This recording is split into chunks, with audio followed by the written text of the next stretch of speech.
Doctor Manmohan Singh के 10 वर्षों के शासनकाल में देश के गरीबों के लिए मनरेगा कानून तैयार किया गया, जिससे ग्रामीण क्षेत्रों में रोजगार की समस्या का समाधान हुआ। उन्होंने भारत की जनता के कल्याण के लिए पूरी प्रतिबद्धता के साथ कार्य किया। यही कारण है कि आज उनके निधन पर उनके राजनीतिक विरोधी और वर्तमान प्रधानमंत्री नरेंद्र मोदी की आंखों में भी आंसू आ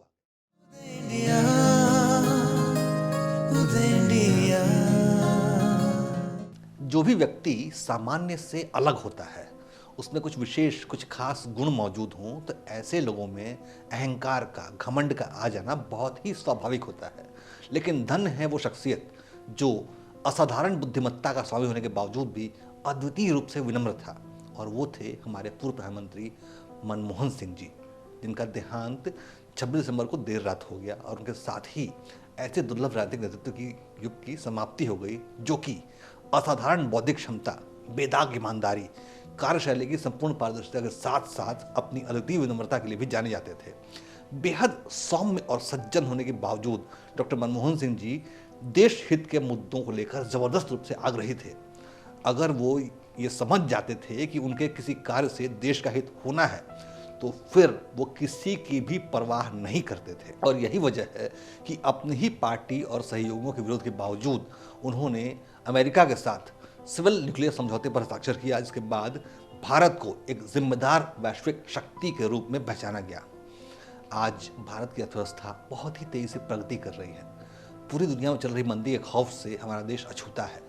हम बहुत ही तेजी से मुक्त अर्थव्यवस्था के गगन में एक आज़ाद पंछी की तरह उड़ान भर रहे हैं। तो ये देन है डॉक्टर मनमोहन सिंह जी की, जिन्होंने इस भारत में, इस देश में नेहरू के ज़माने से चला रहा इंस्पेक्टर और लाइसेंस राज खत्म किया, और देश में एक ऐसा वातावरण तैयार किया जिसमें निजी उद्यमों के लिए, निजी उद्योगों के लिए स्थान बना। डॉक्टर मनमोहन सिंह के 10 वर्षों के शासनकाल में देश के गरीबों के लिए मनरेगा कानून तैयार किया गया, जिससे ग्रामीण क्षेत्रों में रोजगार की समस्या का समाधान हुआ।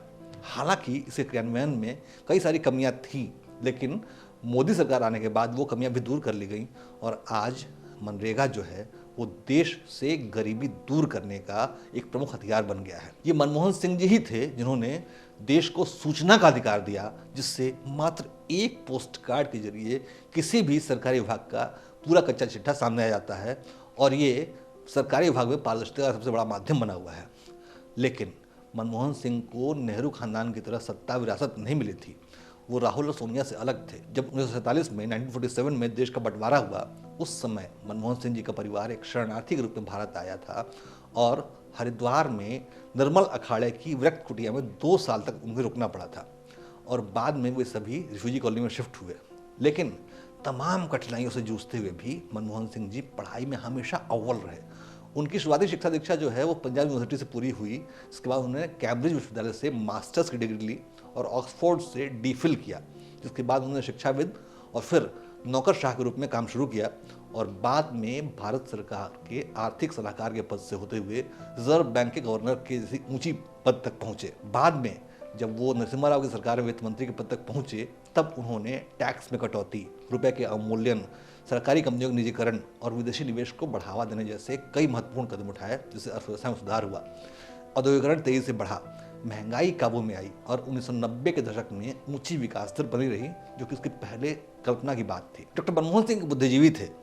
वो वोट बैंक की राजनीति से आगे नहीं आए थे, लेकिन वो अपनी इस कमजोरी को अच्छी तरह समझते थे। वो जानते थे कि उनका कोई राजनीतिक आधार मौजूद नहीं है, और इसके लिए वो अपनी पार्टी कांग्रेस पर पूरी तरह निर्भर थे। लेकिन इसके बावजूद उन्होंने देश हित में खुलकर फैसले किए। हालांकि राजनीतिक मजबूती न होने की वजह से यूपीए के दूसरे कार्यकाल में सहयोगी दलों की ओर से घोटालों का बाजार गर्म हो गया, और उनके मंत्रिमंडल के कई मंत्रियों पर घोटाले के आरोप भी लगे।